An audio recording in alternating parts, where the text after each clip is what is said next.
ल्याओ ल्याओ ल्याओ मेरो गोदी का बाल।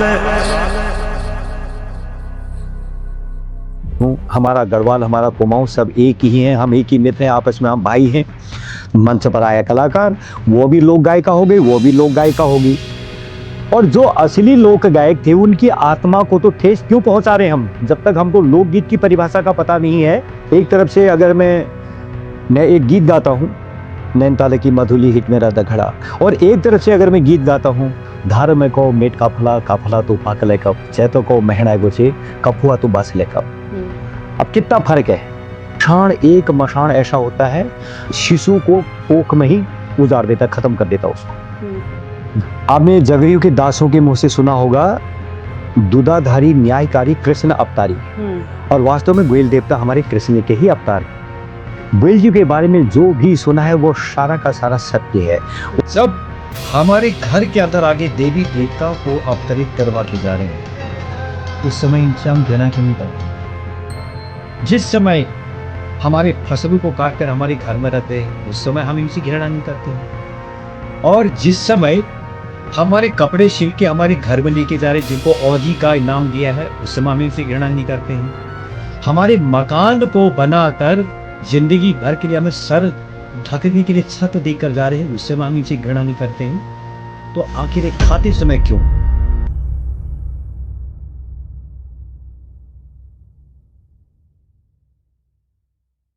जहाँ नदियों की बहती धार है, जहाँ ऊंचे ऊंचे पहाड़ हैं, जहाँ देवों का वास है, यही तो है अपना उत्तराखंड, जो हमारे लिए सबसे खास है। और उतने ही खास है यहाँ का लोक और यहाँ के लोग। नमस्कार, सिमन्या प्रणाम, मेरू नाम छे प्रज्ञा थपलियाल और आप सभी को हार्दिक स्वागत व अभिनंदन छा देवस्थली का ये खास कार्यक्रम में। उदंकार, पहाड़ों की गहरी गूंज, Udankar the deep echo of the hills, a series dedicated to Himalayan art, life and culture, proudly presented by team Devsthali. यदि आप भी सुनना चाहते हैं उत्तराखंड की असल आवाज, तो देवस्थली के साथ जुड़ना ना भूलें। हमारे चैनल को लाइक और सब्सक्राइब जरूर करें।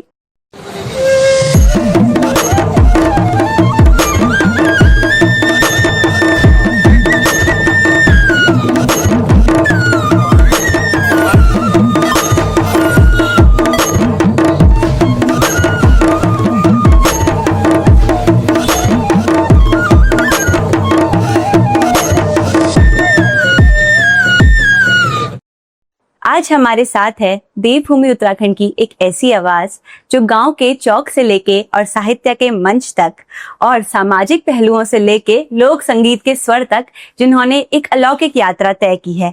हमारे साथ हैं श्री शिरोमणि पंत जी, जो एक कुमाऊनी लोक गीतकार हैं, लोक साहित्यकार हैं, हास्य व्यंग कलाकार हैं और कुमाऊं में एक संवेदनशील मानसिकता वाले व्यक्ति माने जाते हैं। मैं अपने कार्यक्रम में शिरोमणि पंत जी का हार्दिक स्वागत व अभिनंदन करती हूँ। पहला शिरोमणि जी, नमस्कार बेटा, बहुत बहुत धन्यवाद। अभी आपके साथ वार्तालाप में मैंने जाना कि माँ सरस्वती का आपके जीवन में, बिल्कुल मैं यही कहना चाहता हूँ कि बिना माँ सरस्वती के हमारा जीवन अधूरा है, संगीत अधूरा है, शिक्षा अधूरी है। मैं 2 लाइन सरस्वती माँ की आराधना करके उसके बाद मैं अपनी वार्तालाप शुरू करना चाहता हूँ।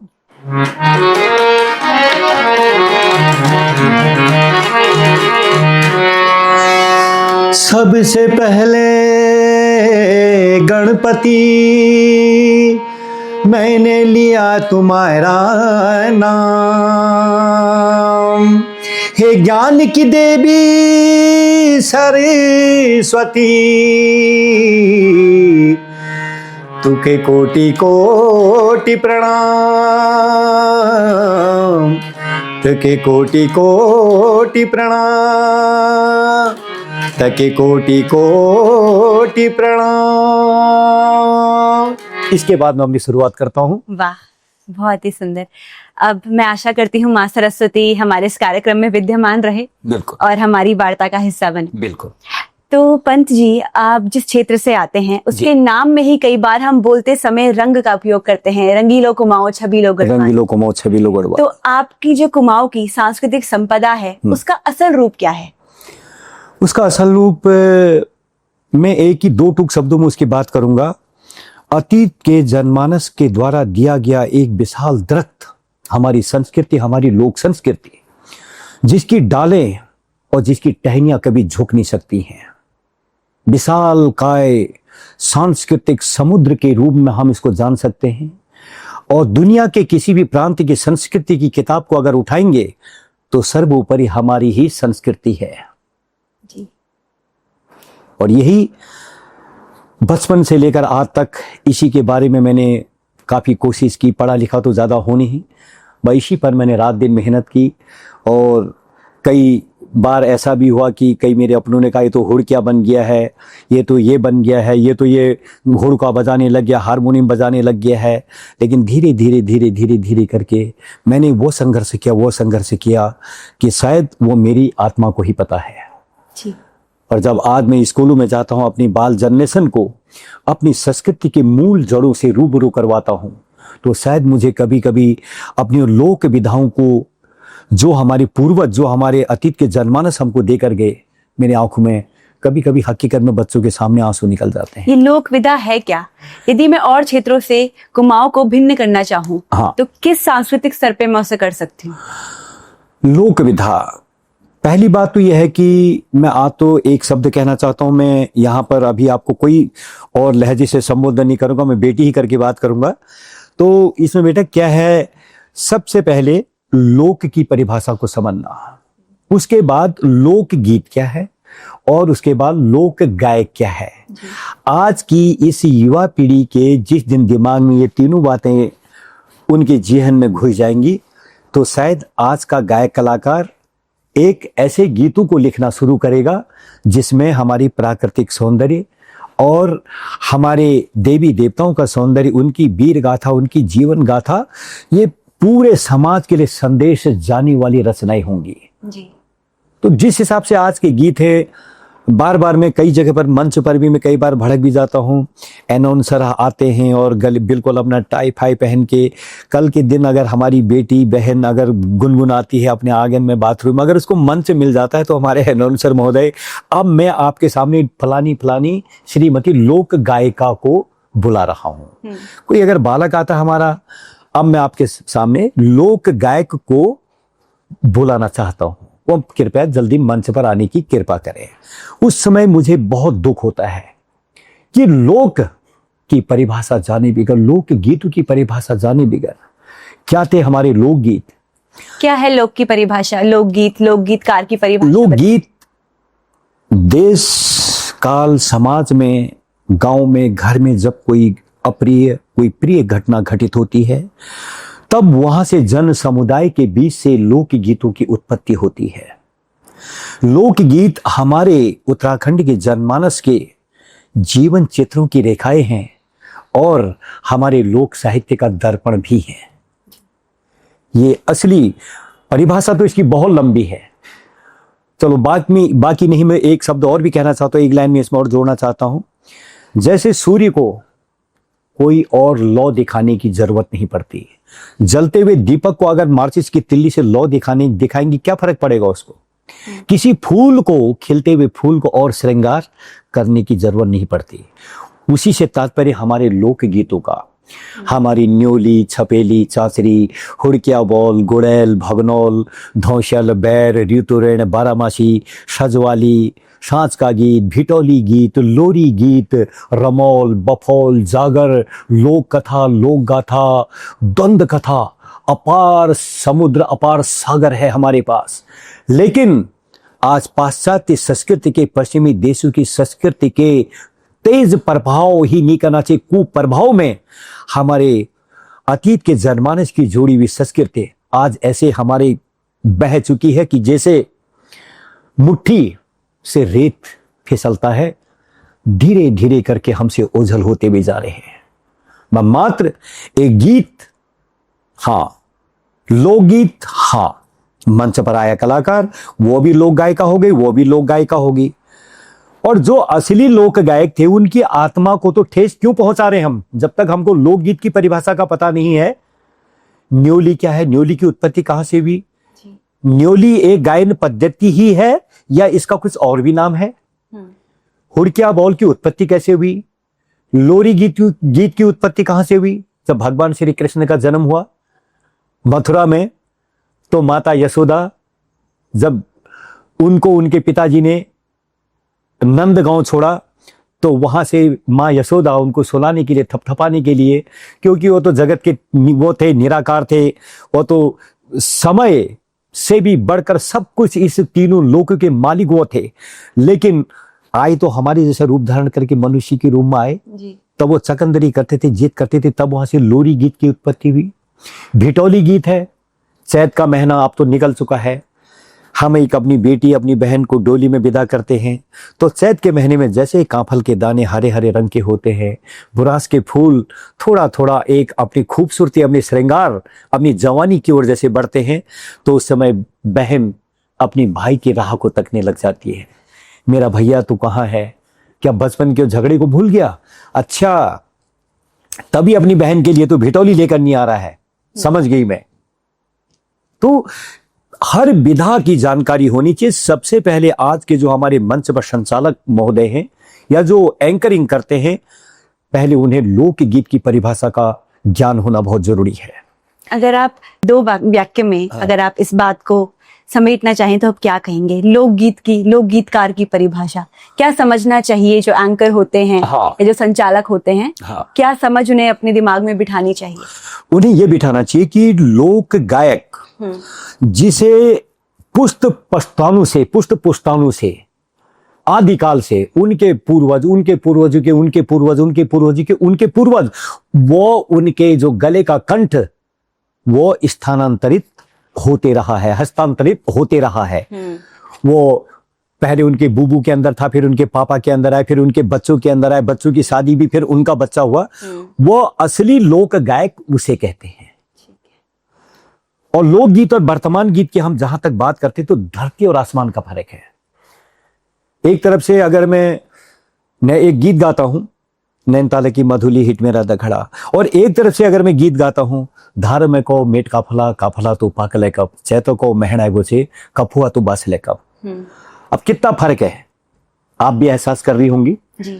तो मेरा कहने का मतलब यह है, जो अतीत के असली लोक गायक थे, हमारे गढ़वाल के हों चाहे कुमाऊं के हों, हमारा गढ़वाल हमारा कुमाऊं सब एक ही हैं, हम एक ही मित्र हैं, आपस में हम भाई हैं।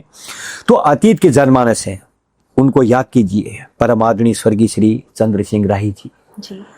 और हमारे परम आदरणीय स्वर्गीय श्री हीरा सिंह राणा जी, उनसे भी पहले की गोपाल बाबू गोस्वामी, चंचल प्रसाद जी, जिन्होंने अपना जीवन दांव पर लगाकर आज ऐसी विधाओं को हमारे बीच में छोड़ के गए हैं, जो आज के वर्तमान के गीत हैं, उनकी उम्र ज्यादा नहीं है, 2 साल 3 साल के बाद वो खत्म।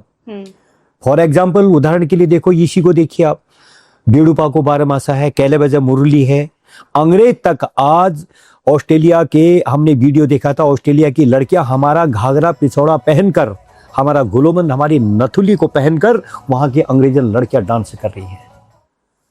तो है नहीं, हमारी संस्कृति के अंदर, हमारी संस्कृति के दायरे के अंदर आने वाले हमारे लोकगीत, मैंने अभी जैसे पहले कहा था, एक विशाल काय दरख्त है, इसकी न डाले और न कभी टहनियां कभी लचक नहीं सकती हैं। हाँ, वर्तमान कलाकार वो भी मेरे भाई हैं, वो भी मेरी बेटी, मेरी बहनें हैं, मैं किसी की आलोचना ने मैंने की न करूंगा। हाँ, उनसे मैं प्रार्थना अवश्य करूंगा कि ऐसे गीतों को पैदा करें कि जो समाज को संदेशा, जिसमें समाज के लिए कोई संदेश हो, और ऐसे गीतों का प्रयोग ना करें कि जिससे हमारी आज बाल जनरेशन के शिक्षा पर कुप्रभाव न पड़े। ऐसा फिल्मांकन करें। मैं अपनी बेटियों से भी कहता हूं, मंच पर भी जाता हूं, स्कूलों में भी अपनी कार्यशाला के दौरान कहता हूं कि जिन्हें तुम लोकगीत समझते हो बच्चों, नहीं, न्योली कितने प्रकार की न्योली होती है, रीठा गाड़ी न्योली होती है, खड़ी न्योली होती है, सोरियाली न्योली होती है। तो अपना यहां तक अपने अंग को ढककर अपने पहाड़ी घाघरा पिछौड़ा साड़ी पहन कर जाओ, और नथुली पहन कर जाओ, और गुलूबंद पहन के जाओ, और देखना कि कौन सी ऐसी शक्ति है कि जो तुम्हें पीछे कर देगा कभी। इसके मेरे पास और भी बहुत सारे उदाहरण हैं। जितनी मैं आपकी लोकगीतकार और लोक की परिभाषा को समझ पाई, आप ये कहना चाहते हैं कि ये प्रकृति से काफी ज्यादा नाता रखता है। बिल्कुल, जो हम प्रकृति में देखते हैं, सीखते हैं। बिल्कुल, पहाड़ों में जीवन हमेशा से कठिन रहा है। हाँ। तो उसकी जो पीड़ा है हाँ। वो गानों में झलकती है। हाँ, वो मैंने पहले कह दिया, हाँ, क्योंकि सारा बांट कर समाज और देश काल में और अप्रिय प्रिय घटना कोई भी अगर घटी, कहीं खुशी की घटना घटी, की दुख की घटना घटी, गीत वही से ही जन समुदाय, उस लोक गीत का रचयिता एक नहीं गीत होता एक है, भाव है। तो उसके मुंह से इसका मैं एग्जाम्पल अभी मैं आगे दूंगा आपको, उसके मेरे पास 1-2 एग्जाम्पल हैं, या मैं उसको बता भी देता हूं। रामनगर से पहली बार हमारे बागेश्वर को पहली बार मोटर लाइन गई, तो पहले बचपन में मोटर का इंजन का धुआं सूंघने के लिए आज तो 1 किलोमीटर दूरी अगर डीजल की बदबू आती, उल्टी होने को आती, सर में दर्द होता है। उस समय हमें वो मोटर का धुआं इतना प्यारा लगता था ना, मोटर आएगी, मोटर आएगी, मोटर आएगी, मोटर आएगी। तो पहली बार गरुड़ो गाड़ी पहुंची, बागेश्वर के लिए गाड़ी नहीं थी। दूसरे दिन वो गाड़ी रामनगर के लिए, भाबर के लिए वापस आई, तो आगे की सीट में एक महिला बैठी, हमारी बहन थी उस जमाने की, उसका नाम था चंद्रा देवी, उर्फ गांव में प्यारा नाम चना। आगे की सीट में कंडक्टर के पीछे की सीट में वो बैठ गई, और उसके चंद्रा देवी के पीछे की सीट में बैठ गई जोशी जी। तो बड़े बुजुर्ग थे, आहा क्या बात, भाबर में गाड़ी आएगी भैया आज, और अब भाबर में देखो हमारे गरुड़ में वापिस जना रहे गाड़ी, भाबर है। अब एक बुर्जू ने आवाज निकाली, अपना एक लाइन जोड़ी, गरुड़ा बटी चली मोटरा। दूसरों ने कहा हाँ अब यह गाड़ी जो है हमारी कोशी में रुकेगी, गरुड़ा बटी चली मोटरा। तो दूसरे बुजुर्गों ने कहा रुक मोटरा कोशी, और आगिला शीटे चन चकोरा, हाँ। और पछिला शीटा जोशी। जोशी। उसी प्रकार मासी में एक प्रताप नाम का लड़का था, चौकोट में एक पार्वती नाम की लड़की थी। पार्वती शादी होने के बाद वो ससुराल नहीं जाती थी, प्रताप नाम का लौंडा वो स्कूल नहीं जाता था। तो वहीं पर हमारे बुजुर्गों ने चौपाल में बैठते थे, हुक्का चिलम चलता था। तो जिन्हें गीत संगीत का शौक होता था, भड़ौ की रात होती थी, मालूसाई की रात होती थी, हरू सिंह हित को गाते थे। वो जमाने तो शायद इस जन्म में तो कभी भी नहीं आएंगे। तो वहां भी वही हुआ। वो गीत तो शायद बेटा आपने भी सुना होगा, चौकोटों की पार्वती, हाँ। सौरा सा न जाने बली, और माशी को प्रताप लौंडा, स्कूल न जाने बली, स्कूल न जाने। तो इसी प्रकार से हर लोक गीत की उत्पत्ति हुई। गरुड़ा भरती कौशानी टैनिंगा, पारा का भेड़ा कोसे घशारी, मालू ये तो मालू न काट। तो छोटी छोटी खुशियों को गीतों में पिरोना और उससे अपने समाज के साथ बिल्कुल बिल्कुल खुशी के बिल्कुल साथ बिल्कुल बिल्कुल। जो आपकी ये कला है गीत लिखने की या हास्य या व्यंग लिखने की, हाँ। या मैं कहूंगी जो शब्द संपदा है, हाँ। ये आपको कहाँ से मिली? आप बताते हैं कि आप ज्यादा पढ़े लिखे नहीं हैं, बिल्कुल भी नहीं। फिर बिल्कुल भी ये मास रसदी का आशीष आपको कैसे मिला? ये बेटी मेरे को ये आशीर्वाद ऐसे मिला, एक समय होता है शरीर की उम्र, इंसान के उम्र के शरीर में एक ताकत रहती है, एक पागलपन का कीड़ा काटता है। अगर उस काम को वो कर सकता है तो मैं क्यों नहीं कर सकता हूं।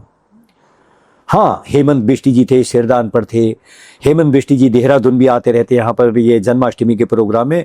मैं तो बल्कि ये कहूंगा हेमंत बिष्टी जी के लिए उत्तराखंड में उनका जैसा एंकर नहीं है। जब वो बोलते हैं तो उनकी वाणी से शब्द नहीं, शहद की बूंदें टपकती हैं।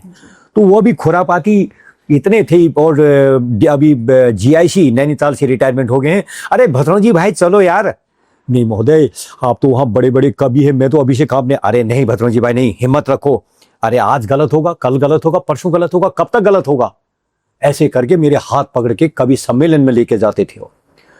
तो धीरे धीरे करके जब मैंने कहा लोग मेरे लिए इतना कुछ करें तो बेटा तू भी सोचाओ। फिर मैं धीरे धीरे धीरे धीरे धीरे करके अपने पहाड़ के उन खंडरों को देखता था। वो खंडर के पास, बल्कि आज का समाज यकीन नहीं करेगा, मेरी जेब में धूप अगरबत्ती और माचिस रहती थी। वो टूटे हुए खंडर जहां बिच्छू की घास जमी, जहां कटीली झाड़ियां जमी हुई, उसके आगे खड़े होकर रोता था कि मेरे पूर्व देवताओं तुम कहां गए हो? जब तुम होगे, जब तुमने अपनी खून पसीने से घर बनाया होगा, इस घर में कभी हंसियों की किलकारी आती होगी, कभी हलवे पूरी की खुशबू आती होगी, कभी इस आंगन में झोड़ा छपेली, कभी शादियों का लग्न मंडप बना होगा। तुम्हारी बनाई हुई अमानत को क्यों ठोकर मार दी आज लोगों ने? ये भावना लेगी मेरे को धीरे धीरे धीरे धीरे धीरे करके। फिर मैंने बोली भाषा फैशन का देखा हिसाब किताब। फिर मैंने पहाड़ के सड़कों की स्थिति देखी। एक नई सड़क बनती है, कुत्ते उसी के अंदर, बिल्लियां उसी के अंदर, घास काटने वाली हमारी बहन बेटियां उसी के अंदर, लकड़ी के गट्ठे उसी के अंदर। इसी पर जरा खुरापाती आई, जरा खुरापाती आई, जरा खुरापाती आई। इस पर मैंने कविता लिखी। इस पर भी कोई किसन्ना माँ साहब थे बेरीनाग में, जब वहाँ रिसोर्ट मैनेजर था, उन्होंने मेरे को चैलेंज कर दिया, पंजे राम मंदिर से राय और ये तुम्हारे बेरीनाथ है, एक ही बस जारी है, ये लेखक को जरा कोई गीत लिखो, कुछ कविता लिखो इस पर, तब मैं तुम्हें लेखक कहूंगा। वो मजाक मजाक में बेटी लिखी हुई कविता आकाशवाणी में रिकॉर्डिंग हुई, फिर वो रामपुर आकाशवाणी में रिकॉर्डिंग हुई, उसके बाद वो लखनऊ आकाशवाणी जी के रिकॉर्ड होगी। और ये विडंबना मेरे साथ जरूर रही है, जो चीज मैंने जल्दीबाजी में और मजाक मजाक में लिखी, वही रचना मेरे को आगे लेके गई। हालांकि जिस पर मेहनत की वो रचना भी चली, लेकिन ये मजाक मजाक में लिखी हुई रचना ये टोटल कॉमेडी पर थी, कॉमेडी कविता थी मेरी। आप कुमाऊनी के कुछ शब्दों को जानती हैं जी। आपने अपने गांव की छोटी छोटी गाड़ियों में कच्ची सड़कों में सफर कर दिया होगा, हाँ जी। जिसमें डामर नहीं हुआ है जी। तो उस पर मैंने खाली यहां से शुरुआत कर दी। पहले तो मैं चक्कर में पड़ गया, मैंने कहा क्या लिखो भाई मैं इस पर, सड़कें उसमें बस चलती हैं और छोटी गाड़ियां चलती हैं, उसमें सवारियां हैं, इसमें क्या कविता लिखनी। एक रात हार गया, दूसरी रात हार गया, लेकिन मेरी भी सर्व देवियों में ऊपर की मेरी माँ इस संसार में जिसकी बदौलत आज मैं खा रहा हूं, मेरी माँ सरस्वती तीसरे दिन मेहरबान होगी मेरे पर। खडेर पड़ी कच्ची सड़कों में बस और जीप रेल जश भाजे नहीं, खडेर पड़ी कच्ची सड़कों में बस और जीप रेल जश भाजे नहीं, सवारी जत को भतेर उतको बिहार चिचन तोरिया जश लटके नहीं। ड्राइवर गाड़ी के स्टार्ट करबे गियर जब डालो नो, ड्राइवर गाड़ी के स्टार्ट करबे गियर जब डालो नो, तो विचार इंजन ले सड़क और सवारियां के देखभर डाड़ मारो नो, पहिया के देख बेर यश लागनो जैसे कोई सीढ़िया में हिट ना नल, क्योंकि खड्डे पड़े हैं सड़कों में, तो खच खच खच ऐसा नहीं निकल जैसे पहियों में गाड़ियां चल रही हैं। पहिया की देख बेर यश लागनो जैसे कोई सीढ़िया में हिट ना नल, और सवारिया के देख बेर यश लागनो जैसे को नौतारे दप्त नाच ना नल, रूमना झुमना काय की कुने फटक मैं काय की मुने काय। तो इसकी शुरुआत मैंने करते करते करते करते ये कविता ने अच्छा रंग पकड़ लिया। और जो शंकर दत्त उप्रेती जी ने ये आजकल के बच्चों के बोली भाषा फैशन को देखकर, फैशन का चक्कर में पुराण रुकुड़ खिथेली, फैशन का चक्कर में पुराण रुकुड़ खिथेली, लट्टी धमेल काट बेर बुलबुल बने हेली। 5-6 साल का 10 साल का नानछोड़ी ले फैशन में घूमनारी, हिरनों को अंदाज देखो इनर उपंजा फटकनारी। एक आखिर बोलान में देखो अजाले के छोटा छोटा पोथेला है निखाली झिमोड़ जा बिलकनारी। उनकी बोली भाषा बदल गई, उनके बोलने के शिष्टाचार बदल गए हैं। क्या था बौजू को, आज शब्द क्या बन गए। पहली चीज बौजू, पहली पापा, पहली डैडी, अब की डैड। कितना प्यारा शब्द था, बौजू, बाबू, फिर पापा हुए, और अब उसके बाद डैड में आ गए, क्योंकि पश्चिमी देशों की कुप्रथा आ गई यहां पर। हेलो, लड़का सुबह ड्यूटी जा रहा है, बाय डैड, बाय मॉम। आज हम उस देवभूमि के रहने वाले, हमें अपने आप पर गर्व हुआ है, और हर उत्तराखंड वासी को अपने आप पर गर्व होना चाहिए। करोड़ों प्रकार की जड़ी बूटियों का अटूट भंडार है यहां पर। क्यों हम एलोपैथी की तरफ भाग रहे हैं, क्यों हम होम्योपैथी की तरफ भाग रहे हैं। आयुर्वेद तो तब भी ठीक है। और 90 साल जीने वाला 80 साल में हमारी बहन बेटी अपनी उम्र को 10 साल घटा रही है, 80 साल जीने वाली होगी तो 10 साल और घटा रही है। क्यों ये केमिकल की दुनिया को क्यों भाग रही है हमारी बहन बेटियां। हमर बुढ़बाड़ी भेकू, भीमल का पेड़ होता है जिसमें खाल में शैम्पू बनता है। हाँ। उसे गर्मी के दिनों में कूटते थे अपना सर, हमने बचपन में बड़ा लगाया है। हाँ, तो कितनी ठंडक पड़ती थी जी। तो इसी पर थोड़ा सा आई कुड़बुद्धि आई, बिना फैशन के काम नहीं होना रहे, बिना फैशन के बिहार नहीं होना रहे, बिना फैशन के काम नहीं होना रहे, बिना फैशन के बिहार नहीं होना रहे। लिपस्टिक हेतु फतोर नारी जैसे दड़ीम पाइक बेर फोटरनल, लिपस्टिक हेतु घिसे नारी जैसे दड़ीम पाइक बेर फोटरनल, और पाउडर हेतु छलका नारी जैसे पिशुआ थैल फोटरनल।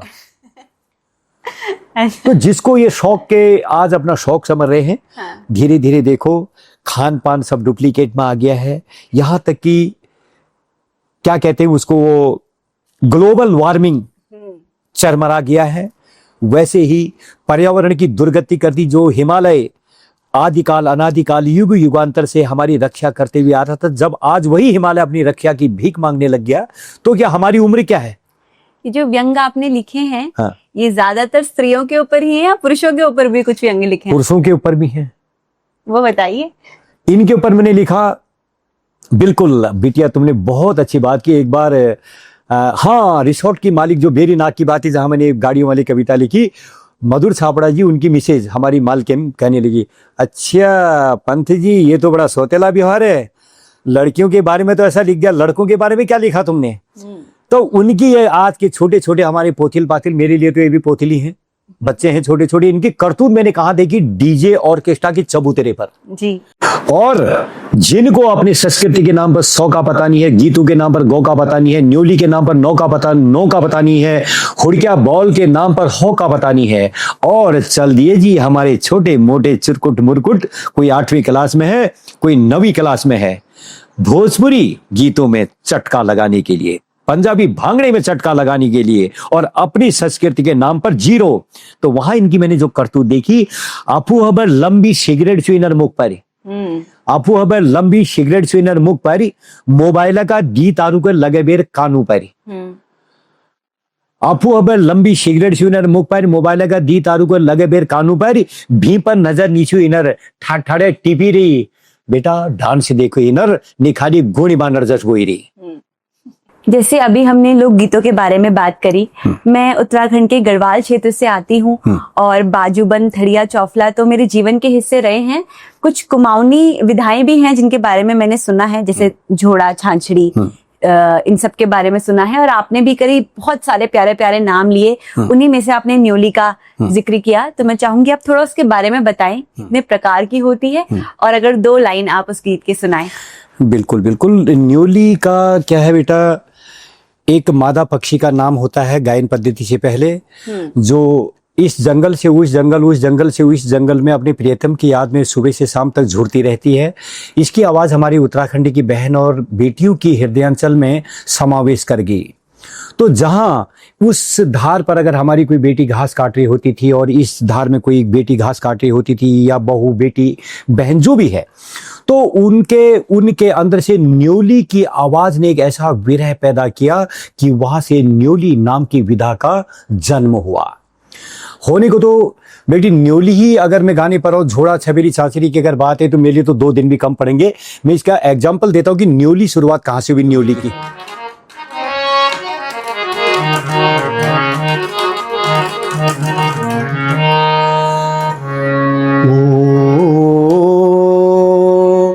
काटन्या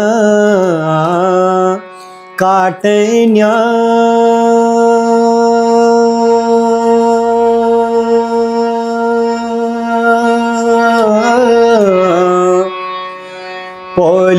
पोलियोनी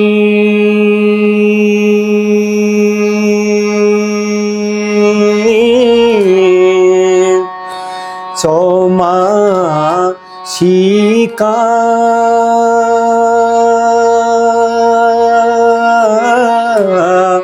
बाना ओ बगन्या पानी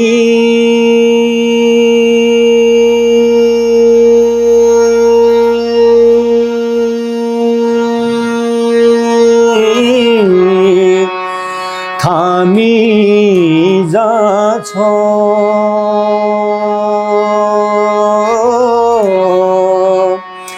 ओ न था म्यूनो माना। एक बेटी घास काटते हुए अपनी दूसरी सहेली को सुनाती है, अर्थात इससे न्योली का अर्थ है काटनिया काटनिया पौली होनी चौमाशी का बना। आप पेड़ को कितनी भी छलनी कर दो, उसको जड़ से भी अलग कर दो, लेकिन जब बरसात आती है तो उसमें कहीं से अंकुर फूटी जाता है। ये इसका अर्थ है। यह है तुकबंदी की लाइन। अब जो इसमें अर्थ वाली लाइन है, बगनिया पानी थामी जा, तो बहते हुए पानी को तुम थाम लोगे, न थामिनो मना, इस चलायमान मन को कभी नहीं थाम सकते हो। यह है रीटा गाड़ी न्योली जो गाई थी मैंने।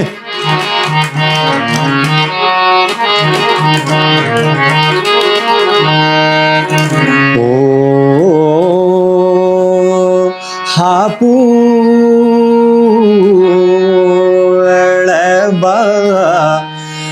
जानी धुरा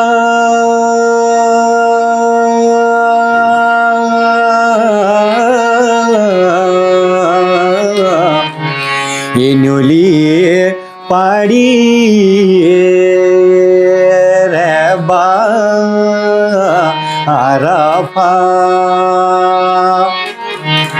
ओ पंछी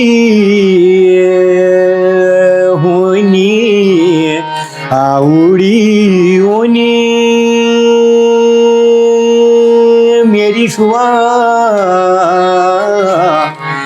न्योली मैं तेरी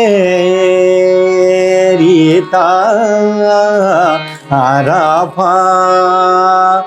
अर्थात नई नई शादी करके शुआ यानी पति नौकरी पर गए तो अपनी पत्नी के लिए चिट्ठी में लिख रहे हैं कि हापुड़े बजानी धुरा पड़ी रहे बर्फा। इस लाइन को तो आप समझ ही गए होंगी। जी। पंछी होनी उड़ी ऊंची मैं तेरी तरफ अगर मैं पक्षी होता मैं उड़ के तेरे पास आ जाता। ये हुई सोरियाली न्योली। खड़ी न्योली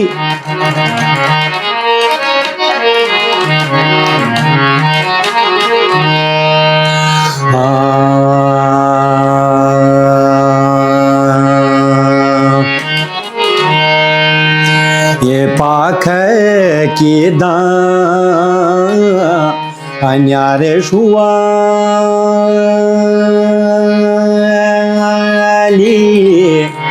ओ न्योली पाख की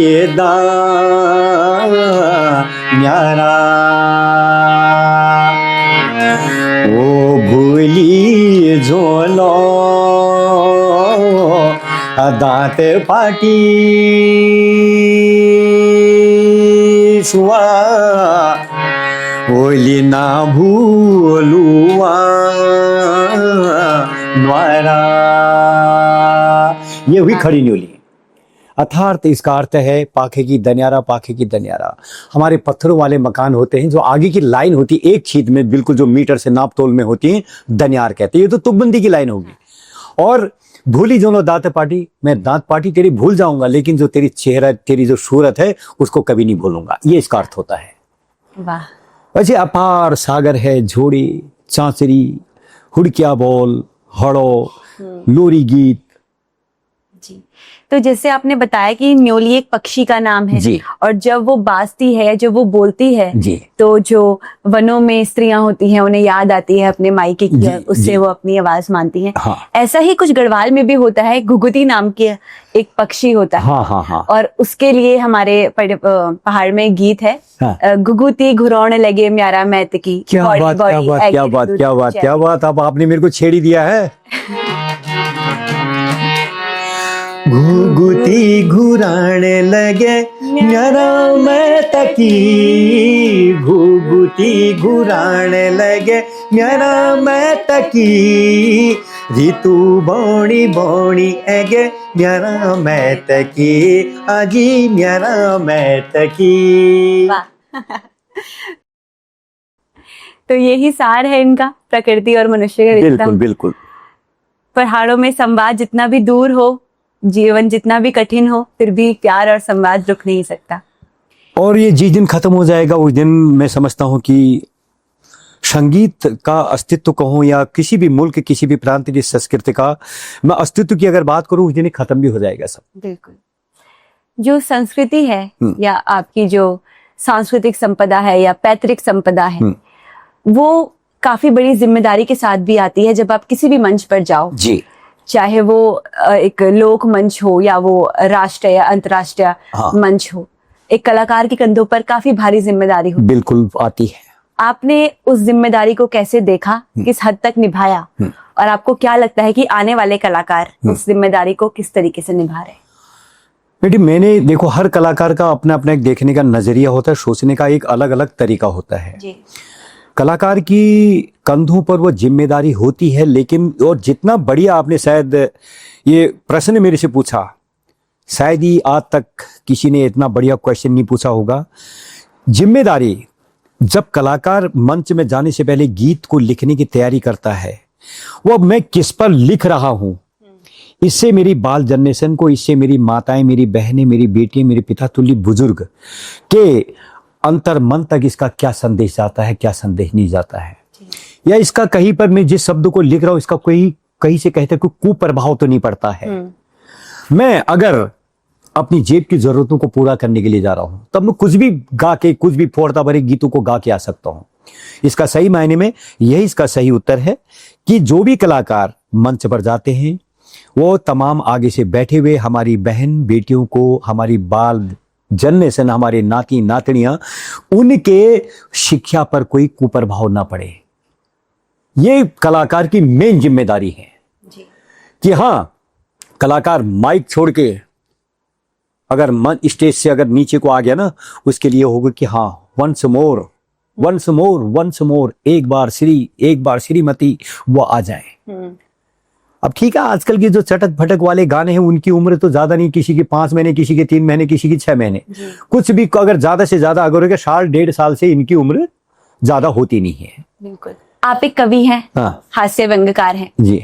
शब्दों का अच्छा प्रभाव भी होता है और दुष्प्रभाव भी होता है जी। क्या आपके शब्दों से कभी आप किसी मुसीबत में पड़े?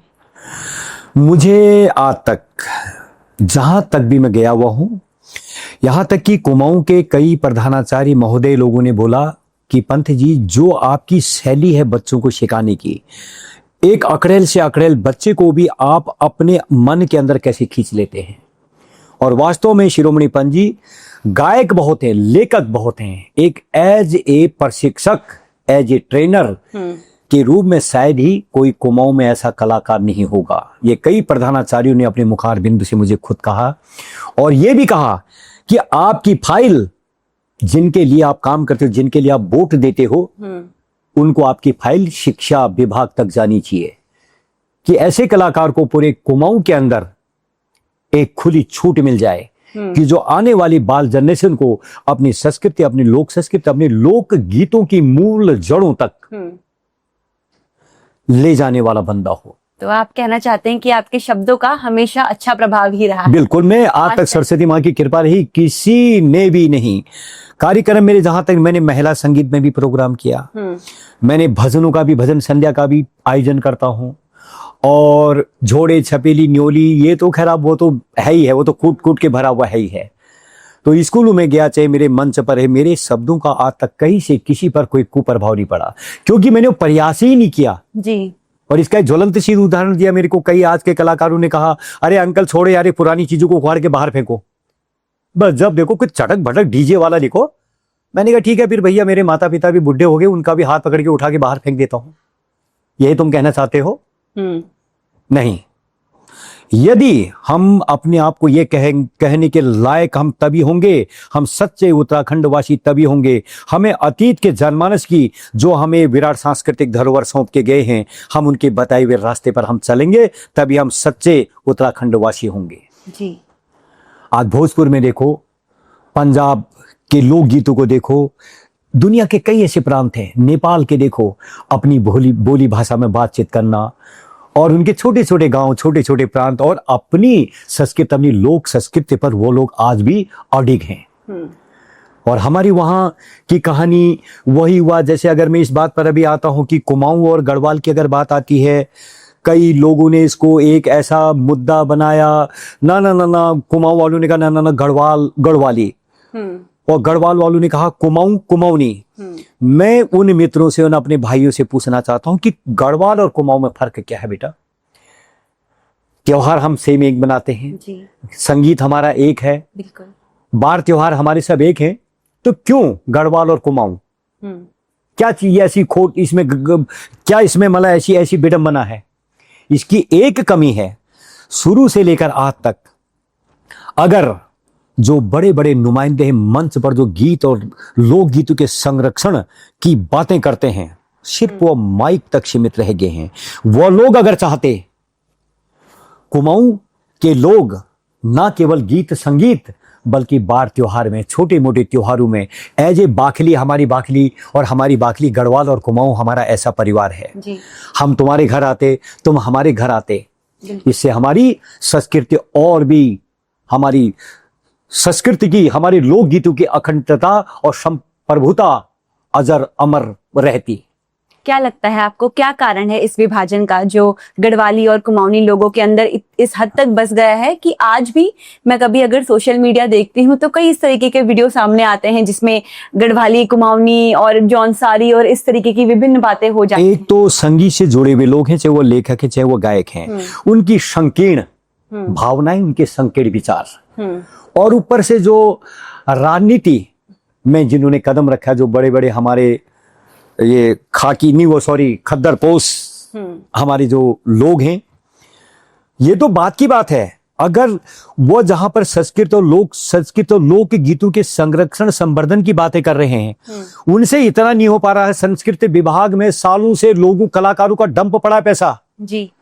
मैंने ऐसे ऐसे दल नेता देख लिए हैं अपने घर से बकरी और गाय बेचकर सांस्कृतिक विभाग के प्रोग्राम किया है। और बल्कि आप तो मेरे नजर में ऐसे ऐसे ग्रुप लीडर आगे हैं जिन्होंने संस्कृति विभाग के कार्यक्रम ही करने छोड़ दिए हैं। बिल्कुल। और इन्हीं का भी कारण है, अगर ये मंच पर कभी इन्होंने 4 शब्द ये नहीं कहा होगा कि कौन गढ़वाल है कौन कुमाऊं है। हमारा आदान प्रदान बार में भी होना चाहिए, त्योहार में भी होना चाहिए, दुख में भी होना चाहिए, सुख में भी होना चाहिए। अगर हमारे नेता लोग भी अगर इस बात को अगर मंच पर निखारते, परोसते, तो कुछ तो फर्क पड़ता उसका। बिल्कुल भाई यही कारण है कि जो इसमें एक बंटवारा टाइप का बना हुआ है। मैं अभी सभी मित्रों से कहता हूं और राजनीति से जुड़े हुए लोगों से भी कहता हूं, अभी कुछ नहीं बिगड़ा है। We have lot of time, अभी हमारे पास बहुत समय है। आओ अपनी गढ़वाल और अपने कुमाऊं को पहचानो। हम कोई एक दूसरे के नहीं बैरी हैं, हम भाई भाई हैं आपस में। बिल्कुल। मैंने गलत तो नहीं कहा इस बात पर? बिल्कुल ठीक बोला आपने। भाई यही इसका विभाजित होना, इसका विभाजन करना, यही गलत भावनाएं, संकीर्ण सोच, संकीर्ण विचार। उन्हें का वो गढ़वाली, उन्हें का वो कुमाऊनी, उन्हें का वो गढ़वाली, वो कहा कुमाऊनी, बैशी पर रह गए। और बाकी के लोगों को देखो, पंजाब को देखो, भोजपुर को देखो, राजस्थान को देखो, गुजरात को देखो, जो अपनी वो संस्कृति, अपने लोकगीतों पर अडिक्ट थे और आज भी हैं। और उनकी जो एकता है आपस की, और मैं सोचता हूं कि वो हमेशा अडिग रहेंगे। बिल्कुल। ये और उत्तराखंड एक प्रदेश होने के नाते हमें भी ये चीज सीखने की बहुत ज्यादा जरूरत है। बिल्कुल। अपने बच्चों को सिखाने की, उनके अंदर ये एकता का बीज बोने की, और उनके अंदर तो ये डालना ही नहीं कि वो गढ़वाल के हैं, और गढ़वाल के जो हमारे पेरेंट्स हैं, हमारे बच्चों के नाती नातियों के, उनको ये नहीं कहने अरे ये तो कुमाऊं के रहने वाले। नहीं नहीं बेटा, हम सब एक हैं। वो तो तेरे पीछे बैठती तेरी बहन है जी। जो तेरे आगे बैठता है तेरा भाई है जी। तो इसको हमारे गुरुजन भी अगर सिखाने की कोशिश करें तो हमारी गढ़वाल कुमाऊं की संस्कृति को आंच नहीं आ सकती, कभी हमारे लोक गीतों को कभी आंच नहीं आ सकती। और जहां तक नरेंद्र सिंह नेगी जी की अगर मैं बात करूं, उनके गीतों को कभी कभार, जैसे उन्होंने सोना का मैणा बरखा झुकी आएगी, एक गीत की अगर नेगी जी परम आदरणीय, मैं उनको अपना, जबकि मैं उनके सानिध्य में आता कभी नहीं रहा, लेकिन मैं उनको गीत संगीत का भीष्म पितामह मानता हूं और अपना गुरु मानता हूं। वाह। उनके किसी पसंदीदा गीत की अगर आप 2 लाइनें गाना चाहें? हाँ, उसका मैं कोशिश तो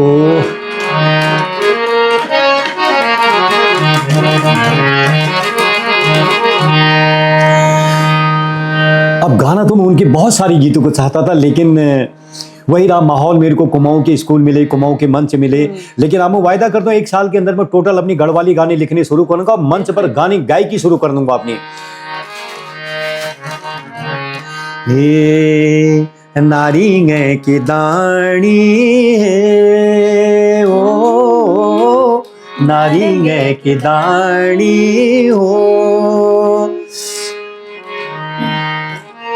चल सुखी होलू बौजी, चल सुखी होलू बौजी, मुखेड़ी को पानी हो,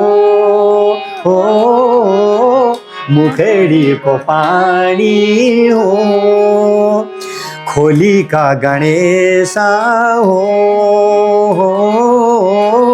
खोली का गणेशा हो, जुग बीत गेनी द्यूरा, जुग बीत गेनी द्यूरा, स्वामी परदेसा हो, स्वामी परदेसा हो, द्यूरा स्वामी परदेसा। बहुत नेगी जी की रचनाओं की बात वही अब वाली आ गई, जैसे अभी वो सूरज को लौ दिखाने वाली बात आई, उनकी रचनाओं का तो बाप भरे बाप। एक जो सच्चा कलाकार होता है, हाँ। मेरा ये मानना है कि वो समाज का दर्पण है। हम्म। जो बात कोई आम व्यक्ति ऐसे ही नहीं बोलेगा, वो एक कलाकार इतने सुंदर तरीके से रखता है बिल्कुल। कि उसका जो समाज को जो भाव जाना चाहिए हाँ। वो भी जाता है और बात भी कह दी जाती है। नेगी जी ने ऐसे बहुत सारे गीत लिखे हैं, हाँ। में उत्तराखंड की असली स्थिति को उन्होंने व्यक्त किया है। तो जो आप लिखते हैं, क्या आप उसको सिर्फ एक मनोरंजन के तौर पर लिखते हैं, या आपका भी ये रहता है कि मैं कोई ऐसी बात बोलूं हाँ। जो एक आम व्यक्ति शायद ऐसे ना बोले, और मैं अपनी कला के माध्यम से अपनी समाज की आवाज बनूं? इसको भी देखो, यहाँ पर कई जगह पर मंच भी डिपेंड करता है, मनोरंजन और आपने क्या कहा, आप समाज के लिए हाँ। कोई ऐसी बात बोलें। तो ये समय सीमा भी इसको तय करती। कभी कभी कभी कभी अगर जैसे मंच पर हम गीत अगर गा रहे हैं, हमने देखा कि माहौल क्या चल रहा आगे पब्लिक का, जी। वो मनोरंजन वाले जो गीत भी होने चाहिए उसमें भी कोई ऐसा शब्द नहीं होना चाहिए जिससे कोई कुप्रभाव पड़े। बिल्कुल। और वरना मेरे तो यही कोशिश रहेगी, हर कलाकार की यही कोशिश रहनी चाहिए कि उसका समाज के लिए कुछ संदेश जाए। उसके गीत के अंदर वो शब्द होना चाहिए, वो रात को सो ना पाए, खोजते खोजते पागल हो जाए कि उन्होंने अपने गीत में जो ऐसा शब्द लिखा था क्यों लिखा आखिर। हाँ, मनोरंजन की बात आती है। और कहीं पर एक ऐसी चीज आप, क्योंकि अगर समय के अनुसार आप बताइए, मनोरंजन के गीत भी, दूल्हे की बारात आती है जी। अपनी दुल्हनिया को ले जाने के लिए, तो सालियां जो हैं जिंदगी में केवल एक दिन, एक रात और 2 घंटे के लिए शेरनियां बनी हुई रहती हैं। अच्छे खासे जीजा डोली से उतर रहे हैं, पढ़े लिखे जीजा, हैंडसम, लो भैया सालिया उनको क्या नोचते हैं अपनी दीदी की ही तारीफ। और इस पर मैंने 2-3 गीत तैयार किए, लोगों को बहुत पसंद आए, बल्कि एक गीत की अब रिकॉर्डिंग भी होने वाली है। बिल्कुल। पढ़े लिखे हैं जीजा, MA BA हैं, कम से कम भैया इंटर तो ही आज के जीजा जी, और अपनी ही दीदी की तारीफ। 2 घंटा कर्मकांड निपटा, दूसरे दिन दीदी जैसे डोली में बैठने लगती है तो सालियों की हिम्मत इतनी खत्म हो जाती कि नाक में बैठी भी मक्खी को भगाने की ताकत नहीं रहती है जब दीदी डोली में बैठती। तो इस पर मैंने, आप कहो तो सुनाओ इसकी 2-3 लाइनें। जी।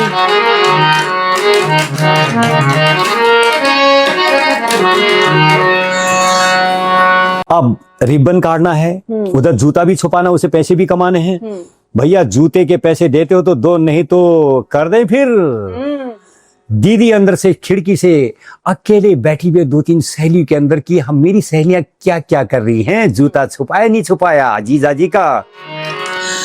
अरे दीदी हमारी बुरा सी जैसी भेनी जुयस के एरी, दीदी हमारी बुरा सी जैसी भेनी जुयस के एरी, दांत छिट्याड़ा आंख छिछड़ा गाल पोचर भरी, को मुलुक आई रही देखो जी, हाँ देखो जी, हमारा जीजा जी क्यारा पिया जी, हमारा जीजा जी क्यारा पिया जी। अब दीदी खिड़की में वहां भी इशारे चल रहे हैं, हमारा जीजा जी, और दीदी को इशारा क्यारा पिया जी।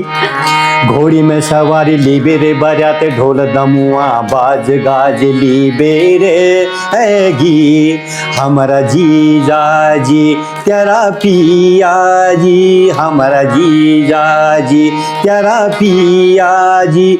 भैया ठीक है, दूल्हे को अपने जीजा को गाली दी तो निर्दोष बराती हैं भैया, उनको किस बात की गाली दे रहे हो? लो भैया उनको भी नहीं छोड़े सालियां। आओ बरियाती ओ खाहनी खाओ, घर है लली जाओ, आओ बरियाती ओ खाहनी खाओ, घर है लली जाओ, कतु दिना का भूख हनाला पेट भरी बै खाओ, जंगली जैसा कबे रही देखो जी, हाँ देखो जी, हमारा जीजा जी क्यारा पिया जी, हमारा जीजा जी क्यारा पिया जी। तो ये सब मनोरंजन में कहीं से कोई शब्द गलत लगे आपको? और आज भी हमारी कुमाऊं हो चाहे हमारा गढ़वाल हो, क्योंकि ये जीवन के वो लम्हे, ये पल फिर बार बार नहीं आते हैं। बिल्कुल। इसके पीछे बहुत बड़ा जीवन का तथ्य बेटा, इसको सभी बच्चे लोग याद करना। जिंदगी में एक लम्हा कभी ऐसा भी आता है जिसमें बीता हुआ सिर्फ कल नजर आता है। बिल्कुल। जिंदगी में एक लम्हा कभी ऐसा भी आता है जिसमें बीता हुआ सिर्फ कल नजर आता है। बस रह जाती है उन पलों की यादें, कभी हंसाने के लिए तो कभी रुलाने के लिए, वरना वक्त सब कुछ लेकर चला जाता है। वाह। तो वो भी एक पल होते हैं जब 2 घंटे दीदी लग्न मंडप में बैठी हुई रहती है। मैं खुद अपनी बात करता हूँ, मेरी साली रोहतक में रहती है, मेरी शादी को बहुत साल हो गया, आज भी मैं रात को भूलता नहीं हूँ। वहां मैं आगे से पंडित जी के भी फूल दे रहे थे हाथ में, ओम रहम ओम मुहूर्त निद्राम साम पुण्य साय कहानी तो हम क्रोधिजम। एक शाली मेरी चंपा, उसने एक जेब में, मेरी कोट की जेब में सूजी भर रखी थी। अच्छा। सूजी का हलवा। एक साली ने जेब में सब्जी भर रखी ठहरी। तो वो क्या होता है, वो रात परमपिता परमेश्वर के द्वारा दी गई हुई छूट होती है। दीदी दूसरे दिन डोली में बैठती है, एक आंगन से पाली पोषी हुई तुलसी, जमाई हुई तुलसी, वो दूसरे के आंगन में जाती है। बेटी तो बेटी है, एक आंगन से वो 2-2 आंगन की तुलसी है, वो एक घर की नहीं 2-2 घर की रोशनी है। तो वो मजाक, ये इसे कहते हैं मनोरंजन। अब मनोरंजन के मतलब भी ये नहीं होता कि जिसमें कोई फोहरता भरी हो, जिसमें कोई ऐसे कुप्रभावकारी शब्द हो। मर्यादा के साथ मनोरंजन, मर्यादा के दायरे में रहकर। बिल्कुल। अब इतनी लंबी बात अगर हो ही गई है, दीदी डोली में बैठी, सहेलियां बस आंसू आंखों में हाथ, रात की जो उनकी शेरनियां बनी हुई रहती, जो 3 तिगड़म बाजी चलती है, खुरापाती में खुरापाती। दीदी गई डोली में और ये हाथ से भी और जब बेटी डोली में गई तो महिला संगीत के दिन भाई क्या गाते हैं, सुनिए। आजा कदी न छू घर मजा, भुआ सौरास नहीं जालिए, ओ पुथी सौरास नहीं जालिए। मैं तूड़ी दे सके,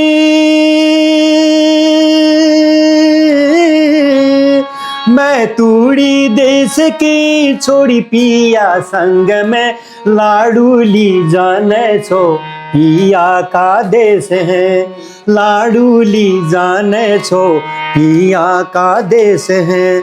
आजा कदीन छू घर मजा, भोला सौरास नहीं जाली। घुघुती घूरली, घुघुती घूरली, पराणी झूरली, मेरी पोथी तेरी यादें कलेजी कोरली, मेरी पोथी तेरी यादें कलेजी कोरली। इस गाने को मैं गा नहीं पाता हूँ, पता नहीं अभी मेरे को रोना कैसे नहीं आया। मैं खुद भावुक हो रही हूँ, आप इतने भाव से गा रहे हो, मेरी खुद आंखें भर गई। मैं अगर ये गीत मैंने 100 बार गा रखा है तो 80 बार तो मैं रोया हूँगा। अगर आप 2 लाइन और गाते तो मैं भी रो पड़ती अभी। इसीलिए मैंने बंद कर दिया फिर इसको। तो अभी जैसे हमने शादियों के बारे में बड़ी बातचीत करी, गढ़वाल में प्रावधान है कि जो ब्योली है, जो दुल्हन है, वो डोली पर विदा होती है। और कई बार ऐसा कहते हैं कि जो दुल्हन है वो अपने मैती देवी देवताओं को भी अपने साथ ले आती है, या उसका भाव इतना ज्यादा उनकी तरफ होता है कि वो उसके साथ ही चले आते हैं। या ऐसी कई कहानियां हमने सुनी है, कभी नमक के भारे पर देवताओं का आ जाना, नेपाल के कई देवताओं का कुमाऊं में विद्यमान होना। तो ये जो देवताओं का एक जगह से दूसरी जगह जाना है और वहां पर जाकर अपना राज्य, अपनी प्रजा बनाना, लोगों की प्रति आस्था पैदा करना और अपना जस देना, इसके बारे में आपकी क्या समझ है? इसमें बेटी मेरे जीवन का जो अनुभव है, जो मैंने देखा, जो मैंने सुना और खुद भी मैंने प्रैक्टिकल किया, यहाँ पर 2 तथ्य हैं हमारी। ये बात सच है? नहीं, अब मैं उसी पॉइंट पर आ रहा हूँ जी। इसमें 2 तथ्य हैं। जहां तक बात है, बेटी जब डोली में बैठती है, जो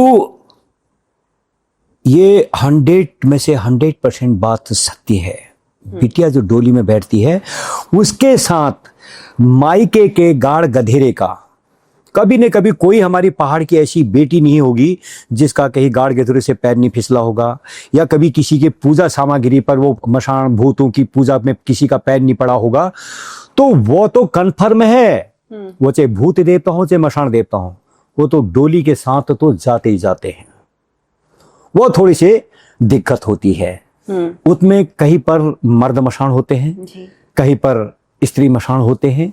जहां तक सवाल है हमारी देवी देवताओं का वो जाते हैं रक्षा करने के लिए।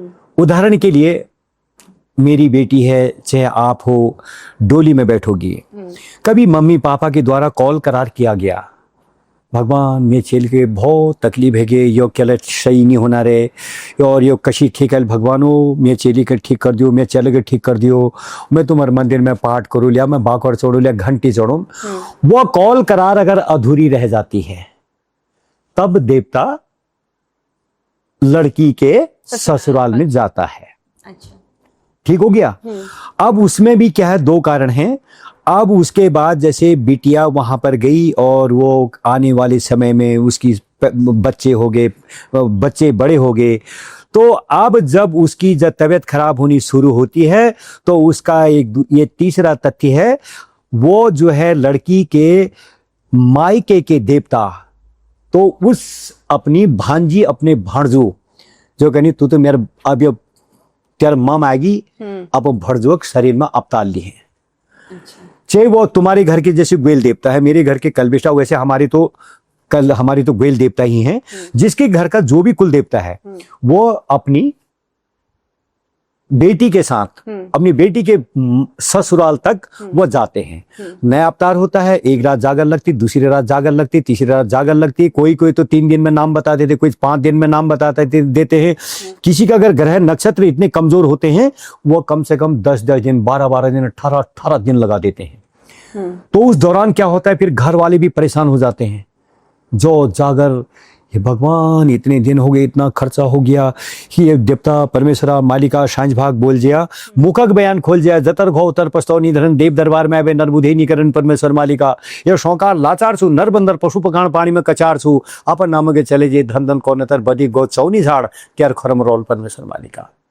तो देवता पर धीरे धीरे जब नाम बताने का समय आता है, पै पै पै देख देख रे शोकार बाबू, अब तू निहे केकर कोचे, जब चाउनु भात हगो तब तू मेरे पास होचे, पै भूल गए छे सोनियाई आज, वो लड़की से जो बड़ी हो जाती फिर वो तो अपने भणजों के शरीर में अवतार लेने के लिए गए हैं, भूल गए छे के कॉल करो तुल के करार करो, पै पै देख मैं तिहे आज ले के लोभ लालच में नहीं आ रहे सोनियाई, मैं तो आपको भड़जुआ रखिया करे आ रही और आपको भड़जुआ शरीर में मैं अवतार लेना चाहूँ। ये इसका सही तथ्य होता है। ऐसा नहीं है कि डोली के साथ ये कोई परंपरा है, नहीं, कोई ऐसा किताब में लिखा, पर मेरे अनुभव के अनुसार मशान का बता दिया, भूत का मैंने बता दिया, वो तो जाता ही जाता है। अगर 100 में से हमारी 5% या 10% बेटी ऐसी हैं कि डोली में बिठाने से पहले, बल्कि जब लड़का लड़की की मंगनी होती है ना, तो लड़के वाले अब ये परंपरा होगी है, पहले पूछ लेते हैं भैया ये चेल पैर कोई लागी भीजी या कोई लगा भीगा मशान हसाण तो नहीं है, अगर है तो भैया अभी शादी के बारात आने के इतने महीने हैं, इसका पूजा पाठ अभी कर दो सब। तो कोई तो सही मन से कर देते, किसी ने लापरवाही में कर देते, कोई तो 2-2 बार भी कर देते, लेकिन वो पूजा जो देते हैं मशान की भूत की, वो गुरु उतने ज्ञानी नहीं होते हैं कि उसको जो विधि विधान के अनुसार करें, तौर तरीकों से करें, तब भी वो पूजा अधूरी ही रहती है।